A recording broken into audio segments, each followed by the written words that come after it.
Hey everybody, in this video, I will show you how to create a Binance account on mobile. Make sure to watch the video until the end to get the most out of it.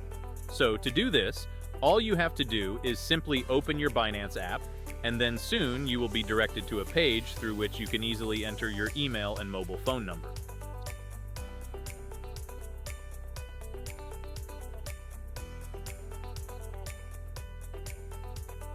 So just simply enter your email and make sure to enter your email correctly, because soon you are going to get a verification code on your email.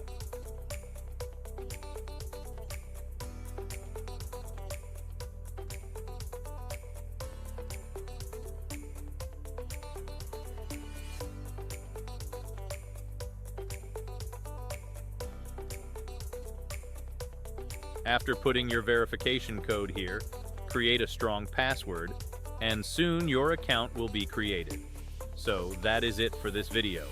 Please leave a like and subscribe to the channel for more tutorials like this.